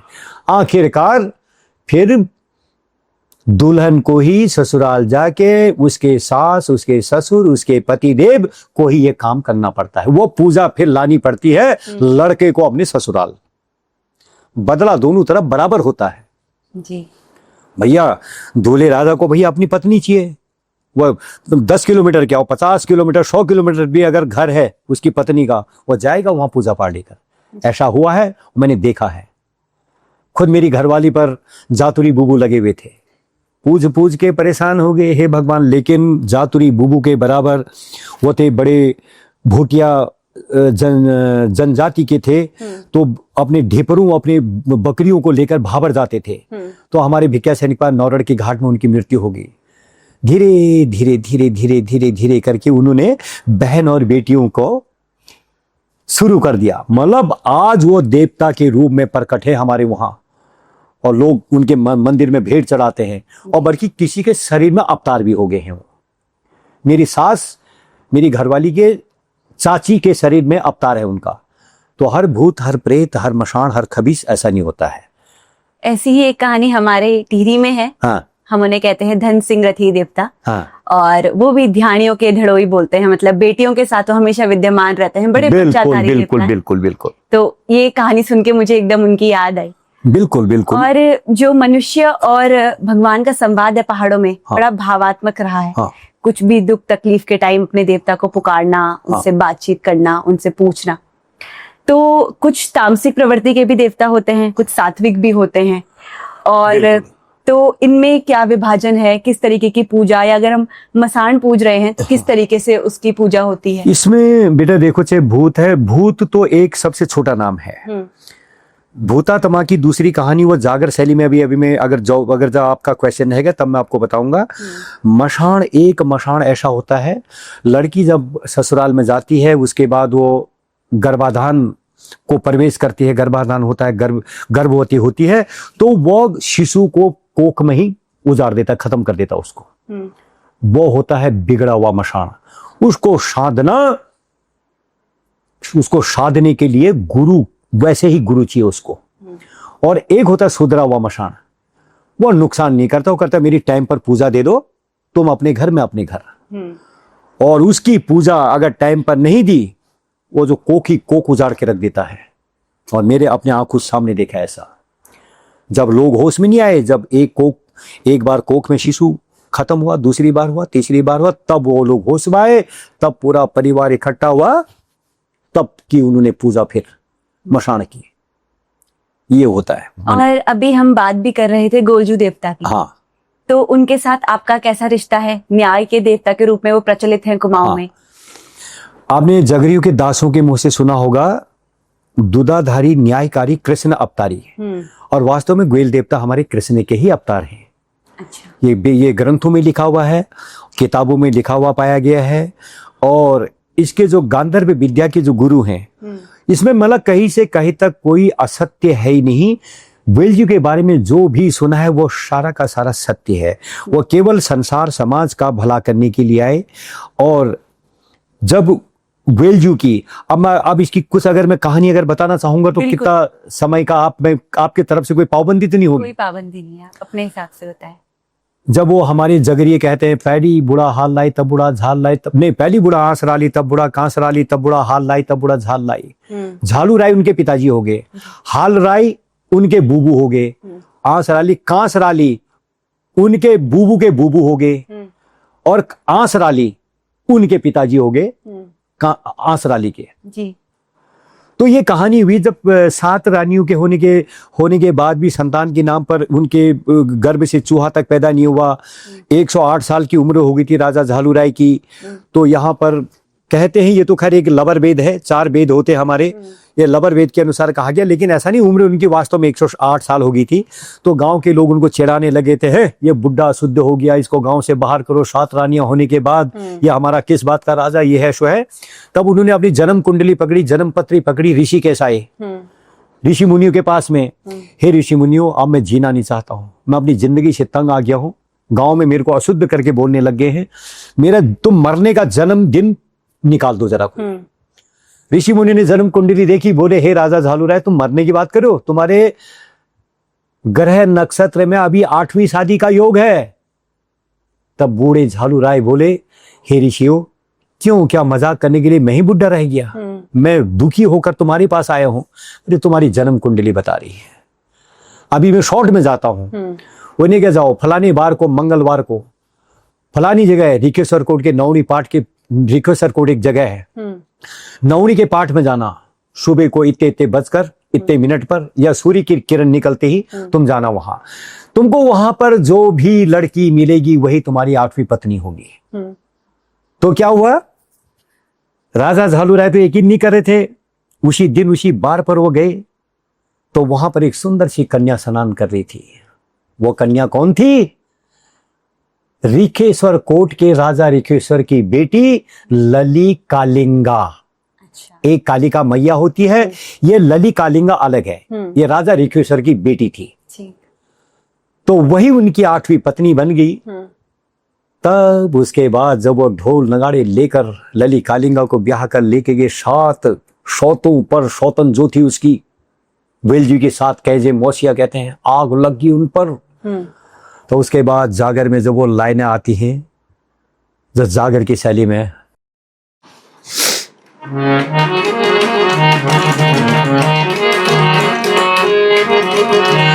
हे राजा ऋखेश्वर कोट का नवनी का पाठवटी ललिका लिंगा के ब्याह बेरे तुमने न गचा अब धौली धुमा गड़ा यो ग्वेलरी रे कोटमा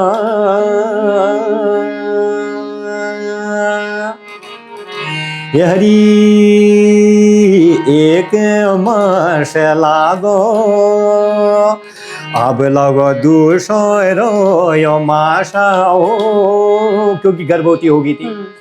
हेरी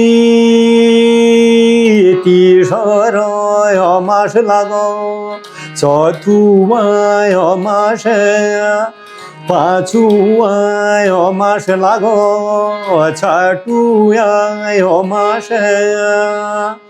हरी देखन देखन नौ मास लागो। तो जब वक्त का बीच में तू पैद होने वाल छिए, तीन ताला धरती नौनारी बदर कोर जो हिरण बहगे, तो गुरु भी वहां पर हरी कशत्य दगणीजू अत्याचार करो छो, अशैली बालक कणिए सौतुल छुपे दियो छो, इजो का घिला बटी अरे शिलवाड़ा धारो छो।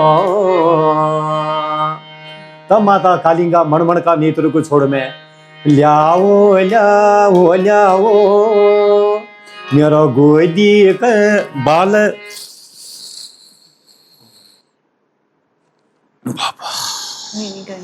पानी ले लो आप थोड़ा।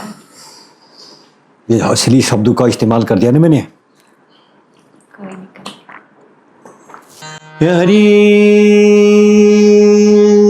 ग्वेलरी कोटमा अवतार हगो भगवानु कोयो,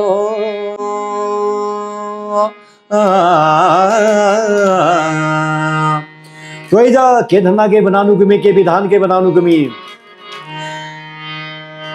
पाल काटी बेरा ग्वेलकणी खेड़ी दियो गोठा, जो गोठ में छियो बादी छियो चौशिनी लाखो। चल के कशी मरोल कभी चार सिंह बुढ़ा के मर जाएगा सारा, नहीं वो तो भगवान के अवतार थे। दोहरी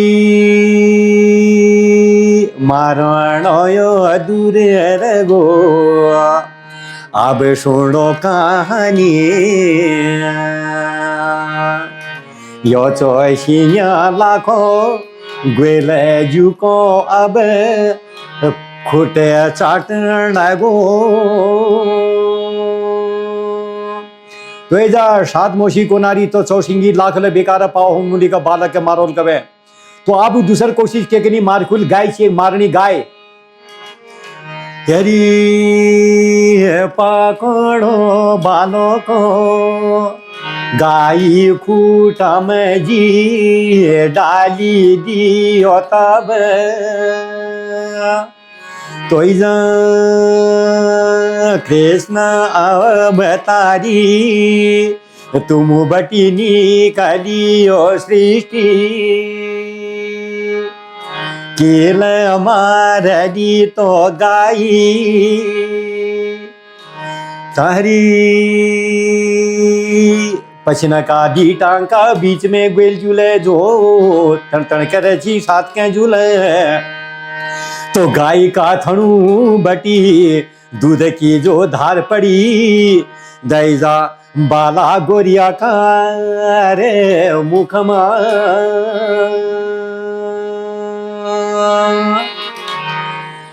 तो बहुत कोशिशें की उन्होंने ग्वेल जी को मारने की, गाय की थनों की दूध की धार उनके पेट मुंह में जा रही है और गाय उनके तलवे पैर के तलों को चुम्मी दे रही है, चौसिंगी लखा उनके पैरों को चूम रहा है। वो तो कृष्ण अवतार के ठहरे। आखिरकार उनके बस का कुछ नहीं चला। फिर उन्होंने क्या किया, इस बालक को, जो शिशोण कंड्याली कहते हैं आपके गढ़वाल में, इसको इसके बूढ़े में फेंक दो। इसको 7 मौसियों ने नहीं मरा। वो भी जब ग्वेलजू पैदा हुए, लली कालिंगा बालक की मां के आंखों में काली पट्टी बांध दी, उनके आगे क्या रख दिया, मसाले पीसने वाला बट्टा और शील। फिर कहा कि मेरा बच्चा कहाँ है, जन्म दिया था मैंने उसको। कहा नहीं नहीं, तेरे पर संतान थोड़ी पैदा हुई, हाड़ मांस का कोई प्राणी पैदा नहीं हुआ, तेरे पर से ये पैदा हुए। लली कालिंगा विक्षिप्त होगी, सोच विचार में पागल होगी, ऐसा तो हो नहीं सकता भगवान, मेरे साथ ऐसा अन्याय क्यों किया तूने। जब वो 7 दुष्ट मौसियों ने उनको सीने के कंड्याली के भूड़े में फेंका, तो नीचे ने उनके मखमल के गद्दे तैयार थे।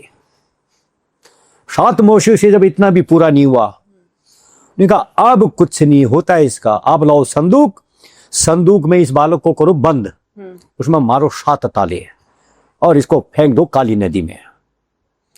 तो ऐसा जब वो कहते काली में बगाए गोरी में पाए, तब नाम पड़ो तेरे बाला गोरिया। वैसे नाम उनका गोयल था, काली में बगाए और गोरी में पाए। अगर थाली वाला सिस्टम भी मेरे साथ होता ना, तब उसका लय रिदम ताल बनता है पूरा। मैं ऐसे ही बता देता हूं अभी। और वहां भी जब उसको बाला गोरिया को ने अपने छोटे बालक गोयल को संदूक में काली नदी में फेंका, तो संदूक बहते बहते कहां चला गया, धेवरीगढ़ एक जगह है, कोई नेपाल धारचूला के बॉर्डर में ही है वो जगह। तो वहां था भाना नाम का धेवर, तो जाल फेंक कर वो मछली पालता था, मछली निकाल के बेच के अपना जीवन यापन करता था। उसकी घरवाली थी भाना धेवरानी, वो था भाना धेवर। उन्हें जाल जब खींचने लग गया तो संदूक उसको पड़ गया भारी, खींच ही नहीं पाए। मछली को तो रोज खींचते थे। तब उन्होंने कहा, रे धेवरानी कहां से तू, रोज हमूल माछ खाई, लेकिन आज हम माछ जोसो हमको खनेरवाल सो, या कोवाल माछ फंस गई, मैं आ तुला ताकत लगा। दोनों ने ताकत लगाई, संदूक को खींच खींच के लाए किनारे पर। संदूक क्या ताले तोड़े पत्थर की वो नदी के रिवाड़ियों से, तो उसमें खिलखिलाता हुआ खूबसूरत सा चेहरा, कृष्ण अवतारी दूधाधारी न्यायकारी हमारे गोयल। दोनों जने खुश हो गए। भाना धेवरानी पागल होगी, बोले हम भी तो नहीं संतानी है, ये भगवान ने हमारे लिए बालक भेज दिया, इसको हम घर ले जाते हैं, पालते हैं, पोसते हैं। हमारी जिंदगी में तो बाहर आ गई, खुशियों की बयार आ गई, अब ले गए घर। दोनों माता पिता बन के पालने लगे, उनको खुश हो गए।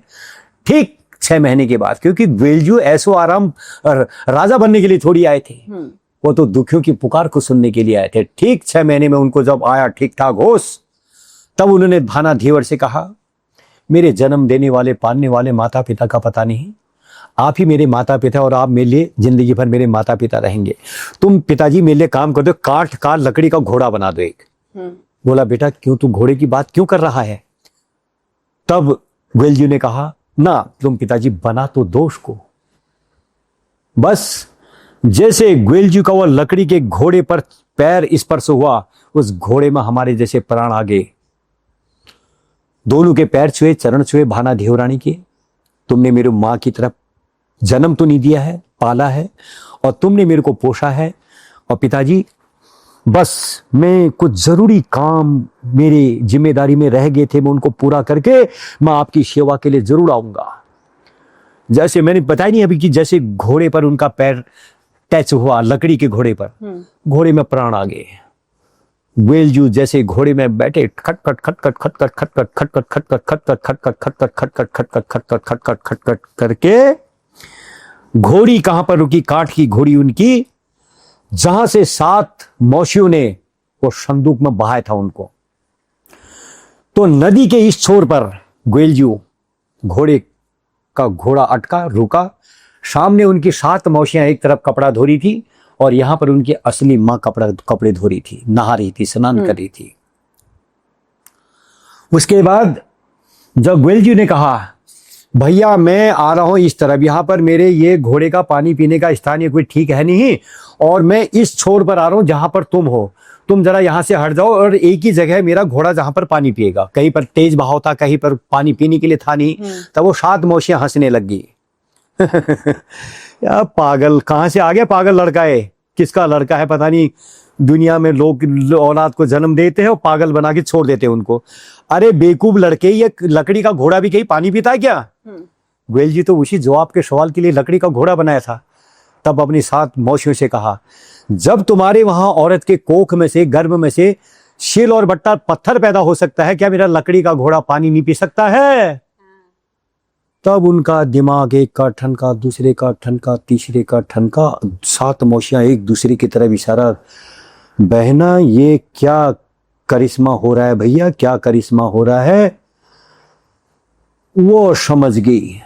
जब शील और बट्टा पत्थर का नाम लिया तो 7 मौसी में होड़ लगी, अरे बेटा तूने जन्म लिया था, तू तो मेरा बेटा है। दूसरी शौत कहने लगी, दूसरी मौसी कहने लगी, ना ना तू मेरा बेटा है। वो कहने लगी 7 के 7, तो आ बेटा, अपने घोड़े को पानी पिला दिया। मैं तेरी माँ हूं कहने लगी, मैं तेरी माँ हूं कहती थी। मैं आपस में लड़ने लगे। बोले नहीं, मैं इसको नहीं मानूंगा। अपनी स्तनधारा से दूध की धार को फेंको नदी के उस पार से। जिस माँ की दूध की धारा मेरे मुंह में जाएगी वही मेरी असली माँ होगी। 7 के 7 मौसियों ने, कैजों ने वही कोशिश की, एक की दूध की धार दी गई।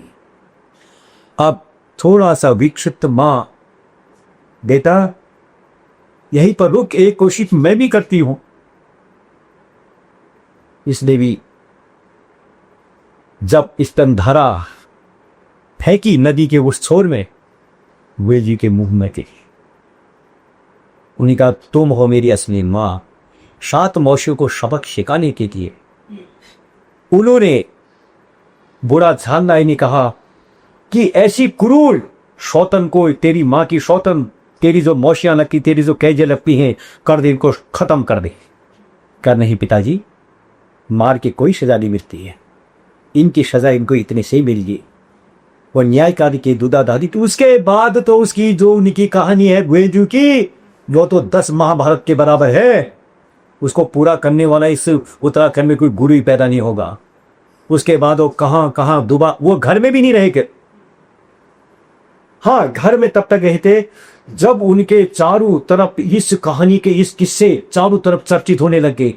तो उसी समय चंपावत में, जहां बुरा राजा झालू राय की राजधानी थी, जो कहते ना गोयल जी का घर गढ़ चंपावत बताते हैं, गलत। आज भी मैं उस गुरु जी से पूछना चाहता हूं कि असली गोयल जी ने जिस गांव में जन्म लिया उस गांव का नाम क्या है? जगली तो कहते थे धौली धुमागढ़ ग्वालियरी कोट, कितनों को तो ग्वालियरी कोट का पता नहीं। धौली धुमागढ़ प्रांत है, ग्वालियरी कोट एक छोटा सा गढ़ है, उस गढ़ के अंदर एक गांव है। ग्वालियरी कोट के अंदर जो गढ़ के अंदर जो गांव है, ग्वालियरी कोट के अंदर, उस गांव का नाम है बना।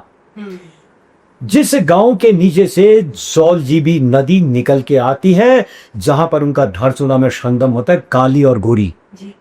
उस पर मैंने चाचरी बना रखी, बड़ी खूबसूरत। कई स्टूडियो में बच्चे सुनने तो बड़े मस्त हो रही। यहाँ की संगीत की जो डांस सिखाने वाली मैम है, वो भी कह रही कि पंदी इसको जिंदा रखना, सिखाओ उनको बच्चों को। काली गोरी गंगा को ठंडो खानी, ये 2 बहनें थी। तो गोरी नदी वहां से निकलती जौलजीबी होते हुए जो आती है, तो वो गोयल जी के गांव से निकल के आती है। और आज भी लोग मन्नत पूरी होने पर उस काठ का घोड़ा, लकड़ी का घोड़ा वहां पर घेक चढ़ाने के लिए जाते हैं। तब उसी समय गुरु गोरखनाथ की धुनी थी, गुरु गोरखनाथ की शिष्य थी गुरु नागनाथ। जब उन्होंने गोयल जी के चर्चे सुने, तब उन्हें ताम्रपत्र लिखाए राजा झालू राय को, हे राजा झालू राय, हमारी मदद कर दो। हमारी चंपावत के में एक जगह है, वहां पर है शैमन का तालाब। वो शैमन के तालाब में जकिया मशान ने हमारी जनता आधी कर दी, मार रहा है, खा रहा है। अपने बालक को, यशस्वी बालक को भेज दो। ना ना ना ना ना ना ना ना, इतनी 20 उम्र में मेरा बच्चा हुआ है, वो मशाल से लड़ने के लिए भेजो अपने बच्चे को? गोयल जी ने सुन लिया। उन्हें कहा, नहीं पिताजी आप बेफिक्र रहिए, मैं जाता हूँ उस मशान को ठिकाने पर लगा के आता हूँ। झालू राय के वो मेरा बड़े मुश्किल से मेरे को मिला बेटा, मैं तेरे को खोना भी चाहता हूँ। वो एक काठ की घोड़ी में बैठ के झालू राय पहुंच गए शैमन के तालाब में। तो जकिया मशान की 2 बहनें की हकीकत बात है। एक बहन तो गोयल जी को देखकर हंसने लगी, एक बहन गोयल जी को देखकर रोने लगी। जो बहन हंस रही थी तो गोयल जी ने पूछा, माँ तुम रो क्यों रही हो? अच्छा। अरे है ना, हंस क्यों रही हो? मेरा भाई माँ कहेगी मेरे को वो मतलब मेरे को मक्खन लगाने के लिए आया है। मेरा भाई कई दिनों से भूखा है, आज तेरे को खा के मेरे भाई का पेट भरेगा तो इसलिए मैं खुश हो रही हूँ। रोने वाली से कहा, माँ तुम क्यों रो रही हो? उसने कहा, बेटा इतना यशस्वी बालक चेहरे पर तेज, आज ये दुष्ट मेरा भाई तेरे को खा जाएगा, मैं इसलिए रो रहा, इसलिए रो रहे। मेरा माँ चिंता मत करो, बस होगी। 3 दिन 3 माह के घमासान में बेलजू ने जकिया मशाल साहब बंद कर दी। उसके बाद तो फिर कहाँ गई बेलजू, कहाँ नहीं गई। दुबा चौड़ी बाढ़ अपनी बहन भावली के वहां की पूर्व जन्म की बहन थी उनकी, दुबा चौड़ी पाट गई। उसके बाद जहां जहां उनका तकत पड़ा, चितई में आए, चितई शरण में आए तो चितई बेर नाम पड़ा, तारी खेत में आए तारी खेती तारी खेत बेरा नाम पड़ा, मिनारी आप मीनार में आए हमारे वहाँ मीनारी बेल नाम पड़ा। और बेल ठहरे एक ही, कोई इनको बोल के नाम से जाने। और इसमें भी बेल अभी बेल 2 हैं, एक है कलविष्ट। अब ये कहानी बहुत लंबी हो जाएगी। मैं चाहता हूं आपकी टीम के द्वारा अगर दोबारा अगर टोटल लोक देवी देवताओं की जीवन गाथा को अगर जाननी हो तो इसके लिए फिर हम बाद में कभी और प्लान बनाएंगे, तो इनकी जिंदगी के बारीक से जड़ से लेकर टुक तक में इनकी कहानी आपको बता पा। अभी हमने कुमाऊं के परचल हरि देवता होलजू के बारे में बात करी, उनका बड़ा ही सुंदर जागर आपने सुनाया कि जो जागरी लोग होते हैं, गढ़वाल में बोलते हैं औजी समाज, इनको मुझे लगता है यही वो लोग हैं जिन्होंने हमारी जो असल कला है उसको जीवित रखा है। समाज तक देवी देवताओं की बुकाश तो चाहिए, और इन्हीं लोगों को कई बार असूचता से जोड़ दिया जाता है। उनको कई कार्यों में आना नहीं देते कि शुभ कार्य में वो तो उनकी अलग जगह हो। इस पर मेरा समाज से कई बार लड़ाई हो चुकी है, जंग हो चुकी है। क्यों ऐसा हुआ है इन लोगों के साथ? जब हमारे घर के अंदर आगे देवी देवताओं को अवतरित करवा के जा रहे हैं, उस समय इनसे हम घृणा क्यों नहीं करते हैं? जिस समय हमारे फसलों को काट कर हमारे घर में रहते हैं, उस समय हम इनसे घृणा नहीं करते हैं। और जिस समय हमारे कपड़े सिल के हमारे घर में लेके जा रहे, जिनको औजी का इनाम दिया है, उस समय हम इनसे घृणा नहीं करते हैं। हमारे मकान को बनाकर जिंदगी भर के लिए हमें सर ढकने के लिए छत देकर जा रहे हैं, उस समय हम इनसे घृणा नहीं करते हैं। तो आखिर ये खाते समय क्यों? ये नफरत मेरी भी मन से कई समय से चल रही है, लेकिन एकमात्र एक आदमी के कहने से, उसके रोने से, उसके चिल्लाने से कुछ नहीं होगा। इसमें समाज के कुछ लोगों को आगे आना होगा, ये मेरा मानना है। कई लोग शिकायत करते हैं कि औजी का बेटा औजी नहीं बनता और जगरिया का बेटा जगरिया नहीं बनता, ऐसे देवता कौन अवतरित करेगा?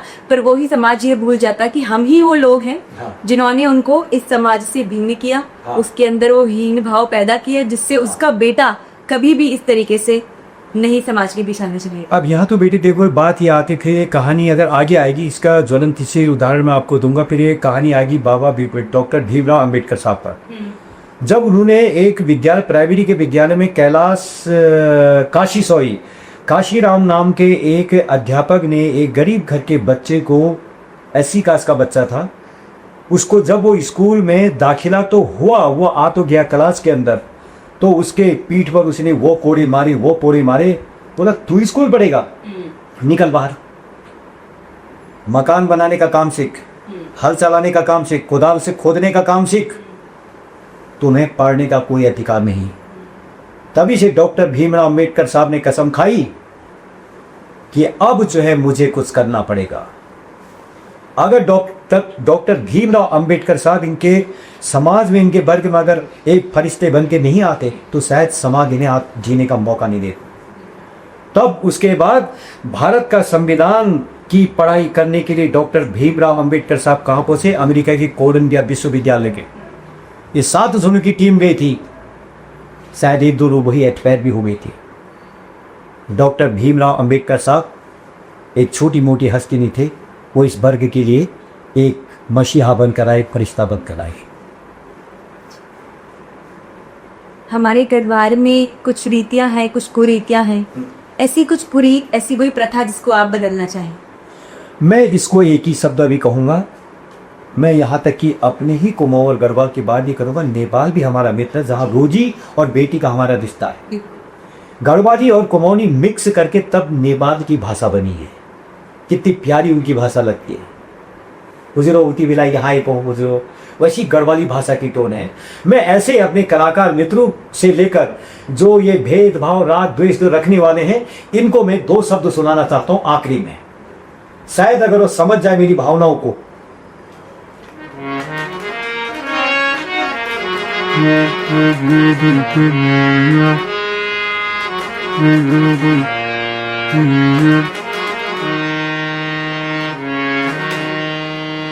बड़े सुबह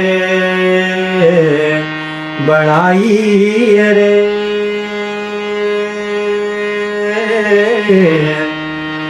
कोई सी मिसाल हर एक परिवारी छू हमारा यो कुमाऊं बढ़वा हम तेरा खंडी हमें तेरा खंड हम तेरा खंडी हमें तेरा खंड यो चू कुमाऊं गढ़वा या चू हमेरी जन्म भूमि याचू हमेरी जन्म भूमि याचू हमरो घर माया याचू हमरो घर माया हम आपस में जन भाई भाई हम आपस में जन भाई भाई दूसरों रुपए में सवाल करने बीरों की सूरे बीरों की कर में बीरों की सूरे बीरों की माटी कुमाऊं गढ़वाला माटी कुमाऊं गढ़वाला ऊंची छुबोली ऊंची छुभाषा ऊंची छुबोली ऊंची छुभाषा क्या भैया की रिवाज कल कल कल छल छल गीते कहानी कल कल कल छल छल गीते कहानी या कायु प्यारा पहाड़ा या गायो प्यारा पहाड़ा हम उत्तराखंड की मेरो उत्तराखंड। अक्सर जब हम किसी संवाद के अंत के नज़दीक पहुंचते हैं तो मैं पूछती हूं कि आपका कुछ संदेश हमारे दर्शकों के लिए या युवाओं के लिए, पर मुझे लगता है इतने सुंदर गीत के बाद इसके माध्यम से आपने पूरा अपना संदेश दे दिया जो भी आप बोलना चाहते हैं। हाँ, जो समझना चाहे, जो पढ़े लिखे हमारे युवा साथी हैं और हमारे जो भी मित्र हैं, जो गायक कलाकार, जो नए बच्चे आज उभर के आ रहे हैं, अगर वो इन शब्दों पर ध्यान रखेंगे, रात को एक रात अगर वो अपने तन मन से अगर सोचेंगे तो अवश्य उनके तन मन में कुछ न कुछ ख्याल जरूर आएगा। कहीं से कहे तो कोई न राग है, न कोई देश है, न कोई भाव है, न कोई भेद है। क्यों? ये 4 दिन की परीक्षा की घड़ी में आए हैं, बस वे कहानी वही है। घमंड तब हम करते जब हमें यहाँ पर अमर रहना होता, लड़ाई झगड़े से दूसरे की संपत्ति को तब हम हड़पते उसको। इस विषय में आप एक फाइनल करते करते एक लाइन और सुनाता हूं आपको।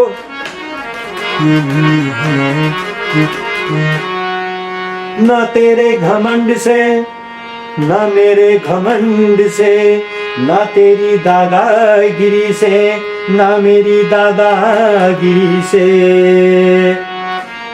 इस दुनिया को जीतना है रे तो बंदे, तो केवल वाणी के 2 मीठे बोल से। जिंदगी में हजारों का मेला जुड़ा, जिंदगी में हजारों का मेला जुड़ा, हंस जब भी उड़ा तो अकेला उड़ा, हंस जब भी उड़ा तो अकेला उड़ा, नवराजा रहे नवरानी रही, ये भेदभाव अनुचित शब्द है मेरे। नवराजा रहे नवरानी रही, कहने सुनने को बस एक कहानी रही। ना बुढ़ापा रहा न जवानी रही, न बुढ़ापा रहा न जवानी रही, यहाँ की हर वस्तु तेरी यही पर रही। पत्नी से भी पति का, पत्नी से भी पति का न नाता जुड़ा, हंस जब भी उड़ा तो अकेला उड़ा, हंस जब भी उड़ा तो अकेला उड़ा, हंस जब भी उड़ा तो अकेला उड़ा। तो किस बात का घमंड करना है, किस बात का अहंकार करना है? वहां भी मेरा, वहां भी मेरा, वहां से भी छीन, वहां से भी छीन। देखा है वो लड़ाई झगड़ा करके अपने अगले जन्म को परलोक में, नरक में डुबा के हम जाने वाले। इस संवाद में, इस वार्तालाप में हमने इतने रस महसूस किए। जागर लगते टाइम भी रस, और जब शादी विदाई का जिक्र आया तो आंखें भर आई। जाते जाते हास्य रस, न जाने कुआओं के बारे में कितनी सारी चीजें जानने को मिली। मैं परमात्मा माँ भगवती का हार्दिक धन्यवाद करती हूँ कि उन्होंने शिरोमणि पंसी से मुलाकात करवाई। आज वो हमारे साथ बैठी और उन्होंने इतना कुछ हमारे साथ साझा किया। गढ़वाल से होने के नाते कुमाऊं के बारे में काफ़ी बार पढ़ा, कुछ रिसर्च करी, पर सही कहते हैं कि बड़ों का जो ज्ञान है वो अलग ही होता है।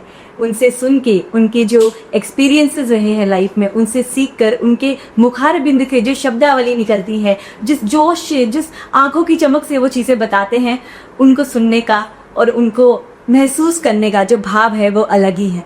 तो शिरोमणि पंसी, आपको बहुत बहुत धन्यवाद हमारे साथ जुड़ने के लिए। मेरा भी आपके साथ धन्यवाद। और मैं माँ भगवती परमपिता परमेश्वर से करूंगा देवस्थली उदनकार। माँ भगवती और परमपिता परमेश्वर इसको दिन दुगुनी रात चौगुनी उन्नति की ओर लेके जाए, यही मेरी प्रार्थना है। धन्यवाद।